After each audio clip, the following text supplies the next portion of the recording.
الو. السلام عليكم. عليكم السلام ورحمة الله وبركاته. استاذ جمال معنا. مع حضرتك. اهلا بسعادتك. الله يخليك حبيبي. استاذ محمد الناصر يعمل معاك مداخله. قال لي الساعة 12 وربع كده. طب ماشي تمام، خليك معايا. الدولي في توصيل المكالمات خلط يعني.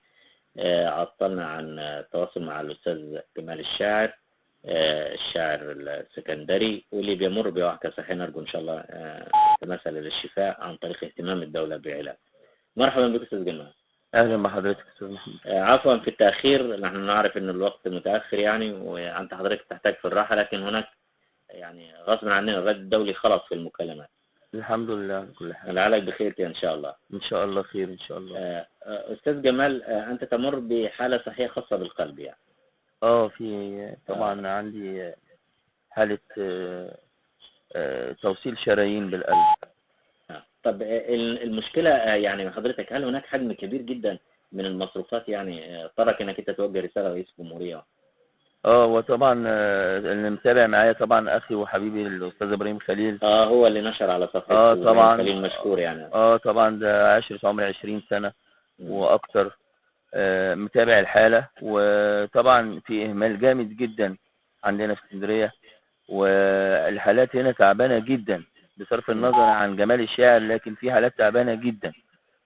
فإحنا بنتمنى إن من السيد الوزير أو وزيرة الصحة إن هي تنزل تعمل جولات ميدانية في المستشفيات العامة، لأن في ابتزاز جامد جدا للفقراء، المرضى الفقراء.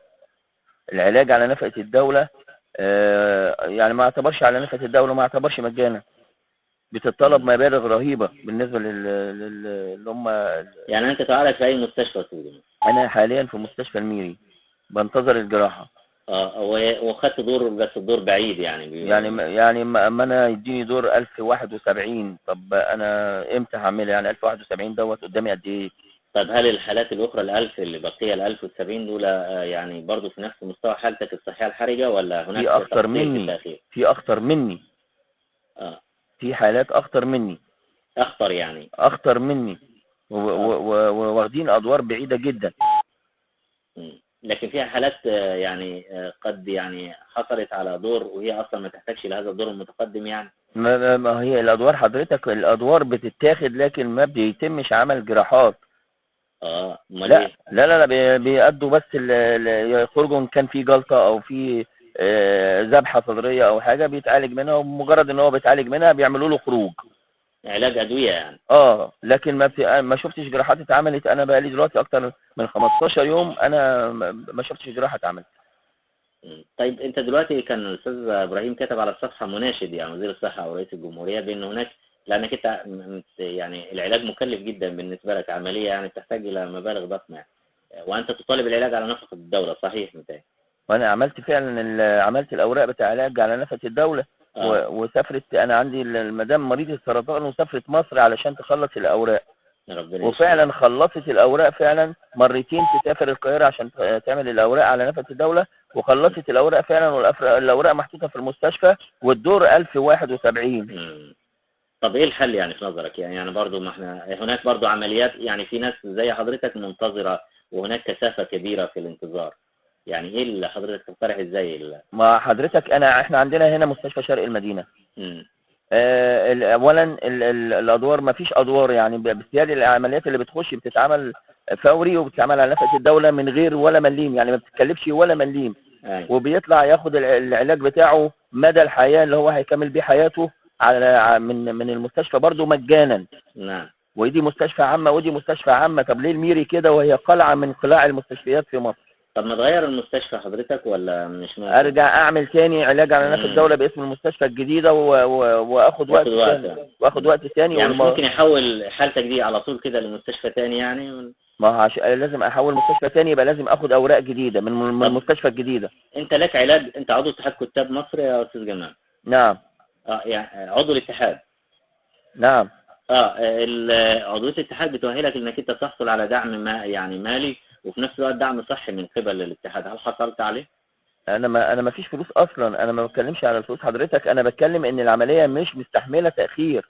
انت عايز يعني انت في يعني انت عايز دلوقتي دور، يعني انك انت يعني تراعى في انك انت الدور تدخل. حرج، العملية حرجة، فهو محتاج دور، مم. الدور يكون قريب جدا. يعني ليست لديك مشكلة مالية حاليا في، لانك انت هتقوم بالعملية على نفقة الدولة، يبقى بالتالي ما فيش.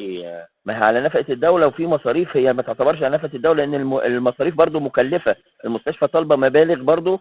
عشان كده سألتك عن اتحاد الكتاب، لان اتحاد الكتاب انت عضو، المفروض انه بيدعمك في الحالة اللي زي دي، وهناك يعني مبالغ كبيرة داخل الاتحاد حاليا، يعني اعلم بها انا، هو المفروض انها تدعمك في هذه الحالة. ما هو حضرتك بتدفع الفلوس عادي ما فيش مشكلة، لكن الدور هيفضل 103,073. ماشي اوكي، عشان اطمن عليك، انت ما فيش مشكلة في انك انت تحصل على الدعم من اتحاد الكتاب. انا ما فيش مشكلة بالنسبة للفلوس، لكن مشكلتي اه كلها اللي ان هي انا كل الدور بتاعي، لان العملية مش مستحملة، لان 3 مش شرايين مستحملة. مسدودين، 3 صحيح. شرايين مسدودين.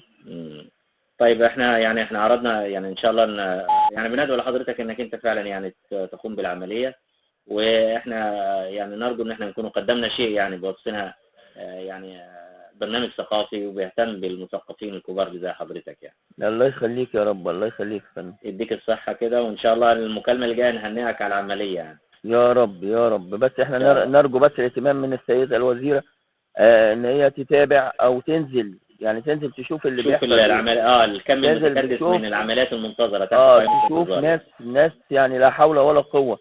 صحيح. فانا ربنا يشفي كل، يا رب يشفيك ويشفي كل مريض ان شاء الله. يا رب.